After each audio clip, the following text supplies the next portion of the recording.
I've never really made a lot of money at work. Like all my jobs, I worked at like Target, I worked at Walmart. But when I did work at these like big box retail places, um, I speaking of which, do they have Target over there where you live? I know they probably have No, a store, maybe. Uh, I've been to Target, but this was in Miami, so yeah. I've never seen a Target in my whole life in Hmm. Austria. But Target is such a huge brand, so we see it in like movies and films and series. And actually, when I was in Miami, one of the first things on my and my girlfriend's to do list was let's go to a Target. No, that's pretty good. It makes sense. Like, um, the and we can dive into more in a second, but I worked at Target, I worked at Walmart, and when I did is I worked in the back. I did fulfillment, right? I was the one doing orders, right? So if you order something online, I would pack it up in a box, put it on a pallet, and then put it on the truck. Um, then I worked in a warehouse. It was a car warehouse where we would do a lot of repair parts. We would do a lot of LTL, which stands for less than truckload. So sometimes you would fill up half the truck would leave and then it would go somewhere else to fill up the other half of itself. You know what I mean? And I just did a lot of that. And now I'm on the side of, sending the trucks out, giving the trucks their routes, how much the trucks need to get paid, talking to the drivers, right? Whereas before I was the one filling the truck up. And it's way different because the amount of money that you can make and scale outward by being the person who's booking shipments for multiple different companies at one time, it just gives you so much more flexibility, gives you more leverage, gives you more experience in the industry. You learn a lot more because before I was so limited, I can only load one truck for one company at one time if I work in a warehouse. But when you're the salesperson, you could work for every single warehouse on the block and you can do every single truck for them at one time, right? So I just happened to end up on this side of the industry because of the fact that all I did previously was load the trucks up. So I had a lot of experience in online fulfillment and order fulfillment and just with trucking in general. I didn't realize it at the time that this was even like an option for me. But I'm glad I figured it out. And now I can kind of turn it into a Bitcoin job, right? It's really hard to turn your job into a Bitcoin job when you're just working in a warehouse, right? There's not a lot of impact that you can have. There's not a lot of different things that you can do.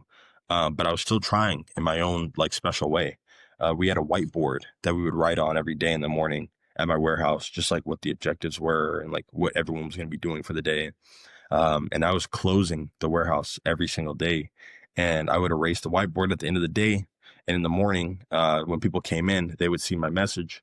And I would always say things like, study Bitcoin, one Bitcoin equals one Bitcoin, you know, anything under $100,000 for one Bitcoin is cheap. This is when the price was around 40,000, you know what I mean? And it seemed crazy at the time, but I've been the Bitcoin guy for a while now, right? And nothing changed. Nothing's changed. It just makes more sense now. It doesn't really, right? It's always made the same amount of sense, but the proof is more in people's faces now. There's more adoption. The price action, is more. It's less volatile, and it's more to the upside, right? There's different things that are happening in the Bitcoin space. The space is maturing, and I think people are starting to understand exactly a little bit more what's going on. They're more open to understanding what's going on. Yeah, Bitcoin is no longer as crazy as it once was. People are kind of seeing what's going on, and if you bring now Bitcoin up, it's no longer the crazy reaction of like, oh, what is Bitcoin? And it's more like a normal, like, oh, okay, you're into Bitcoin. At least what this is kind of what I saw from like coming from 2020 towards now. 2020, the reactions were a lot more crazy than it is currently. Yeah, no, for sure. It's been more normalized, and the more it gets talked about, the more that it continues to not go away. The more it just kind of enters the mainstream, it enters the majority dialogue. And again, the higher the price goes, the more people tend to care. Of course, the price is not the real driving force of Bitcoin's value. That's just the fiat denomination. But at the end of the day, it is a way that Bitcoin advertises itself, right? When Bitcoin goes to 200,000, it will be advertising itself to an entire new group of people. And the thesis will still be the same. So 100%. And you also wrote about, like, talked about the American dream. This is one Bitcoin. And I like that framing a lot, because we have this thing where we say, one, like getting to a house, and like this original American dream that we had. And now, especially for Gen Z, which we both are, we really want to get to a Bitcoin thing. Like, we want to save in Bitcoin. We want to be in Bitcoin, and not be like, oh, let's get to the house, or oh, let's get to this. And even if you want to get to a house and want to have the kind of the original American dream, you still can achieve that easier and better if you actually do it in Bitcoin, which is a funny thing for me. yeah, no, for sure. I'm actually going to be speaking at a conference in Washington, D.C., the BTC and DC event, talking about one Bitcoin being the American dream, how the American dream has changed, right? How it is different from what the boomers wanted versus what the Gen Zers want, and then how we achieve those things. So, like you said, if you want to have the white picket fence, the new house, the new car, the wife and kids and the dog, and this like idealistic version of the American dream, um, Bitcoin is the fastest way to get there. And for most people, it's probably going to be the only way that you get there, right? Because digital assets are the way that Gen Z is going to own analog assets.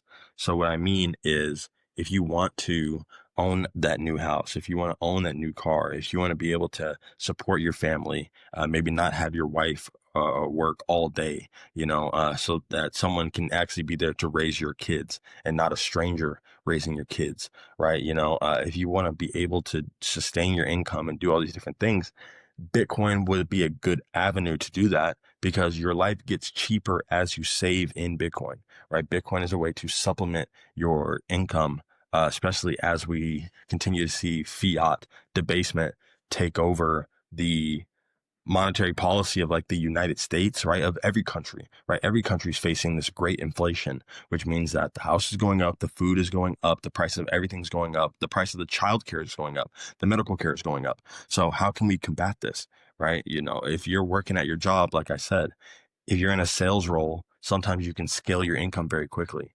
Not everybody is in sales, and not everyone in sales can actually do sales. So you might be in the warehouse like me. There's not enough hours in the day that you could work in order to keep up or to get ahead, because everything in this current system is designed to make sure that you're not actually thriving, right? The current system is just meant to feed on itself and to crush you into either a upper class or into a lower class. There is no middle class. The middle class continues to thin out. So if you're someone in that middle class, the only way that you can really establish yourself and get what you need to get done is by using a digital asset that is appreciating significantly faster than the rate of inflation. You're using that digital asset in order to acquire and maintain the analog lifestyle, the analog assets that you're chasing, right? So it's just really hard saving in fiat to get that down payment for a house.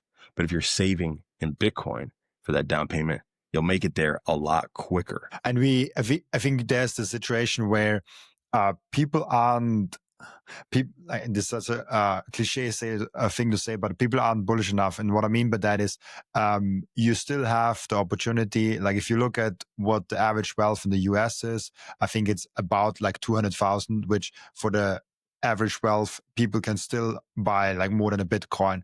If you look at globally, it's a little less than that. It depends on where you go. So like, this message is like really hard to make, but for most people, I would claim, especially for most people that are watching this, that live in the US, mostly live in Europe, live in the UK, Canada, and all those places, because this is kind of the like 90% of the audience here. You can still get to like one Bitcoin, and this is for me tremendously. And you just said before, like, oh, like everything under 100K is cheap, and I'm like, yeah, like now we are like everything under 1 million, like everything under 5 million is freaking cheap. And if you go forward like 10, 15, 20 years from now, and you will look back of like, oh, you could have had a Bitcoin and just like for 100K, like that was nothing. You could still achieve that. And this, I have the fear that people will wake up in like 2, 3 years and everyone will complain of like, oh, I will never get to any substantial amount of Bitcoin. I mean, people are already complaining now, but in a few years it will be so much more. And I'm like, yeah, like, because you haven't sacrificed enough right now. Like you have to sacrifice a lot right now to actually get to your stack. And like 1 Bitcoin is tremendously a lot. Like you will be like, you will have a lot even if you have under that. But the main message I want to say, like, those people who don't go hard enough today will be the people that complain in 5 years of like, oh, like it's so expensive now. Yeah, no, 100%. And I literally have a video on my channel talking about how, like you said, 1 Bitcoin is the new American dream. And eventually the new American dream will be zero point 0.1 Bitcoin, then it'll be 0.01 Bitcoin. And it's because the needle's always moving downward, right?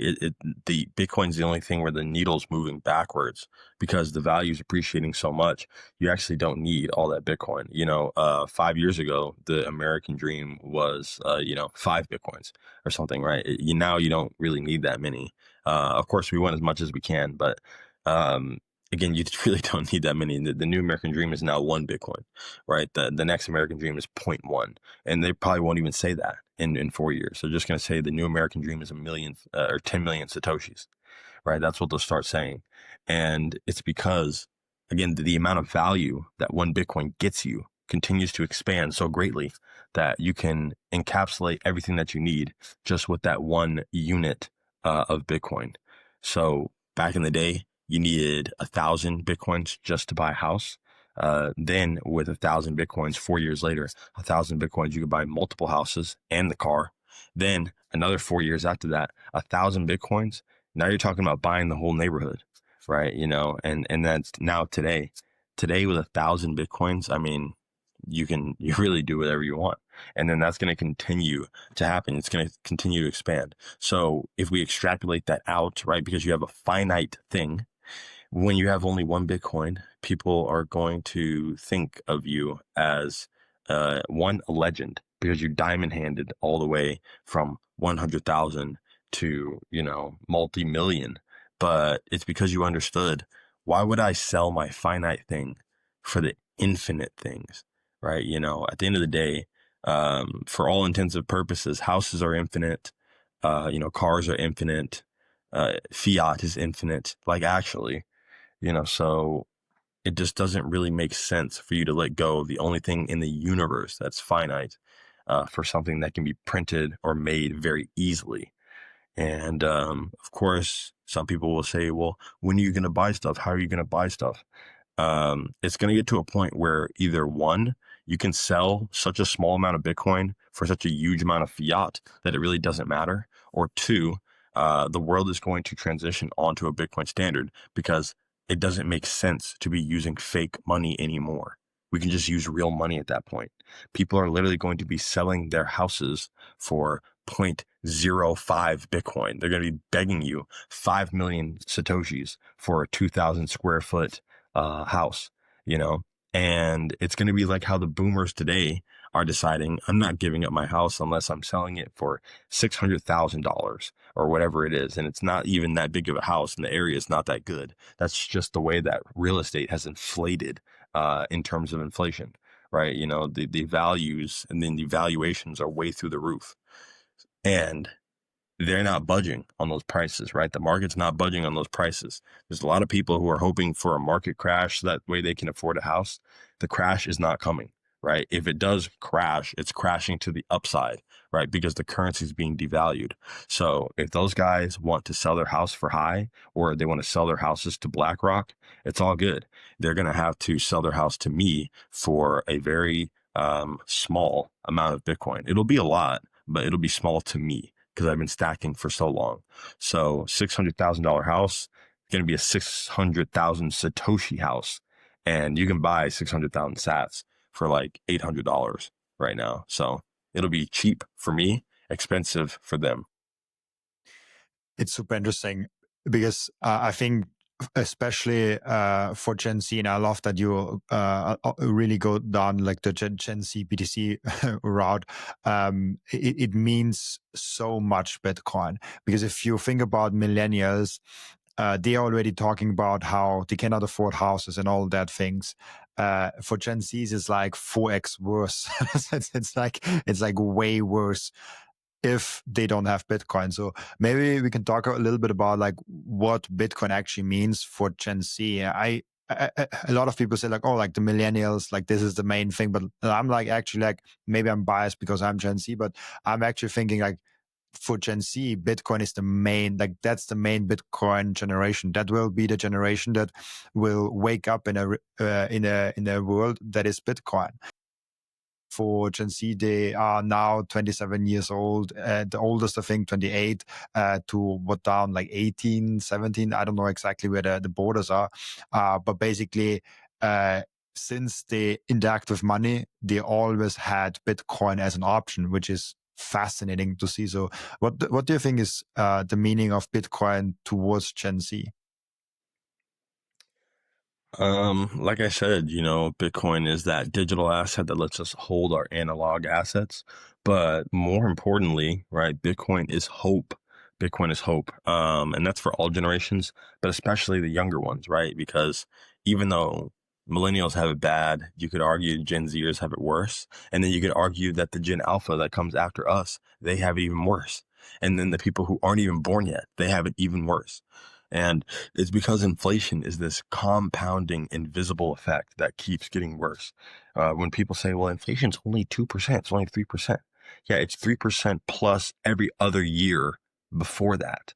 So naturally, every generation that shows up to deal with that new inflation always has it worse. It's always been worse. Millennials have it worse than the Gen Xers. The Gen Xers have it worse than the boomers, right? So it's this compounding cascade of debt. It's this cascade of money printing. And you have to fight back harder and harder against it every single day. And people are understanding that this is not normal. This doesn't feel right. It's not fair. It's not whatever. And some people fight back by just complaining on Twitter all day. Some people fight back by thinking, oh, we need to go eat the rich. Some people fight back by saying that it's the government who's doing this. Some people fight back by saying it's immigrants, and they just say whatever they say that their space, their bubble has told them to say. But at the end of the day, it's just your currency is losing value, and every other downstream effect, every other bad thing in the world really can be chalked up to fake money, right? That's why there's so many great books like, Fiat ruins everything. And once you start looking into what fiat is, you really do realize it does ruin everything. So that puts you in a position where you feel really hopeless. You feel like the system's too big to ever fail. You can't get out. And you're just waiting for some miracle.